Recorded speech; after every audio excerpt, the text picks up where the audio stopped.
Nosotros te vamos a explicar en qué consiste la Ley de Protección al Empleo. La Ley de Protección del Empleo busca proteger a los trabajadores y trabajadoras de nuestro país, permitiéndole acceder a las prestaciones y complementos del seguro de cesantía. Cuando se presentan las siguientes situaciones: se suspende el contrato de trabajo por acto de la autoridad. Esto es cuando la autoridad nos declara cuarentena. En segundo lugar, se acuerde un pacto de suspensión del contrato de trabajo. Y en tercer lugar, se acuerde un pacto de reducción temporal de la jornada del trabajo. El empleador tendrá la obligación de pagar las cotizaciones previsionales y de salud por el total de los ingresos originales durante el periodo que dure la suspensión del contrato. El empleador también podrá despedir a trabajador mientras esté vigente la suspensión del contrato, pero solo por el artículo 161 del Código de Trabajo, y estas no podrán ser a trabajadores con licencia por enfermedad común, accidente de trabajo o enfermedad profesional. Los trabajadores que puedan acogerse a la suspensión del contrato de trabajo son todos aquellos que vean afectada por la existencia de un acto de declaración de la autoridad y que establezca medidas sanitarias de seguridad para el control del COVID-19. Esto que implica la paralización de actividades en todo o parte del país.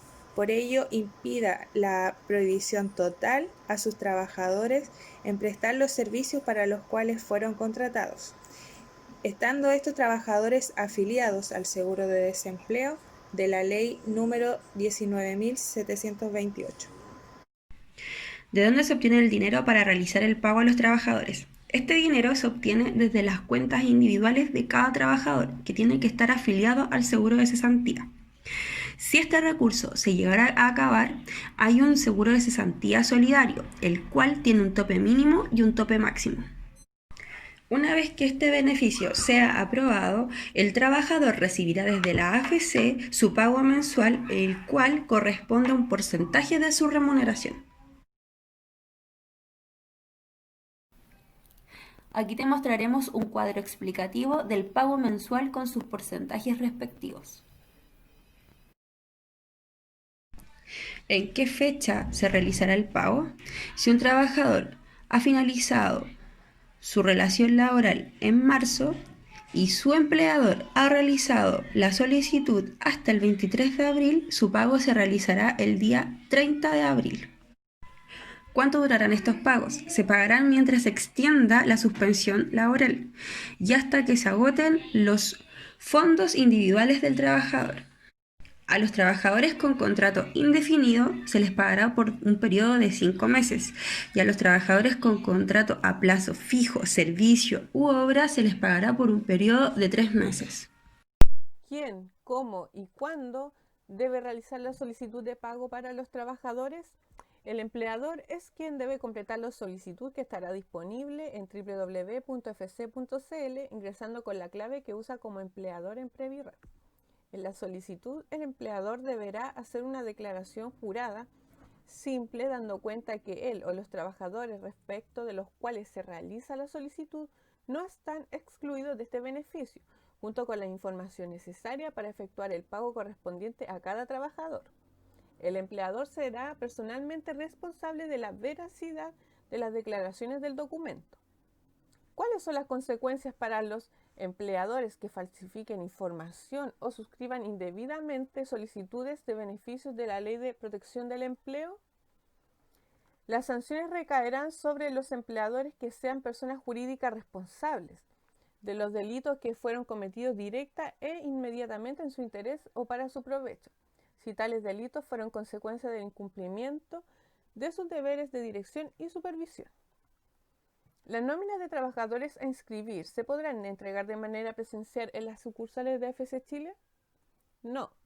El proceso se realiza exclusivamente en el sitio web www.afc.cl, por lo que no se recibirán nóminas en las sucursales de AFC Chile. ¿Cuántas nóminas pueden subir los empleadores para recibir beneficios de la Ley de Protección al Empleo? Los empleadores pueden subir cuantas nóminas quieran, pero cada una debe tener trabajadores distintos. hemos activado el flujo para corregir nóminas. Si repite trabajadores, solo quedará registrada en el pacto la primera planilla. ¿Cuánto se tarda el proceso de solicitud y la realización del primer pago? El empleador y trabajador recibirán respuesta a la solicitud después de 4 días hábiles subida a la nómina. La fecha de pago depende de la fecha en que se pactó la suspensión y de la fecha en que el empleador realice la solicitud online de pago en www.fc.cl. Si existe un problema con algún trabajador del archivo o nómina, AFC rechazará el archivo o nómina completa. AFC solo rechazará el trabajador que tenga problema o no cumpla con alguno de los requisitos, lo que será informado tanto al empleador como al trabajador. En la siguiente tabla se especifican las fechas de pago.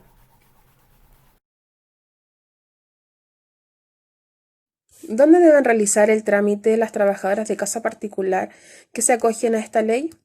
En el caso de las empleadas de casa particular, el trámite lo debe hacer el trabajador directamente en la AFP donde cotiza mensualmente. ¿Cuáles son los plazos mínimos y máximos al pactar la reducción temporal de la jornada de trabajo en los casos de contrato a plazo fijo y en los contratos a plazo indefinido? Se puede pactar durante la vigencia de la ley un periodo máximo de 5 meses continuos para trabajadores con contrato indefinido y de 3 meses continuos para trabajadores de contrato a plazo fijo por una obra, trabajo o servicio determinado. Si los trabajadores se acogen a la reducción temporal de la jornada de trabajo, perderán todos aquellos haberes estipulados en el inciso segundo del artículo 41 del DFL1. El inciso segundo del artículo 41 del Código del Trabajo nos dice lo siguiente: no constituyen remuneración las asignaciones de movilización, pérdida de caja, desgaste de herramienta, colección, los viáticos, prestaciones familiares, otorgadas en conformidad a la ley.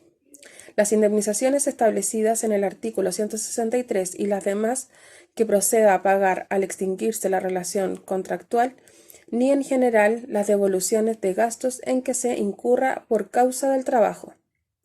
En el segundo párrafo del artículo 11 de la Ley de Protección del Trabajo nos señala que sí, el trabajador tendrá derecho a continuar percibiendo las remuneraciones o beneficios cuyo pago corresponda a efectuarse durante la vigencia del pacto, tales como aguinaldos, asignaciones, bonos y otros conceptos excepcionales o esporádicos, y cualquier otra contraprestación que no constituya remuneración de acuerdo con lo dispuesto en el inciso segundo del artículo 41 del Código del Trabajo.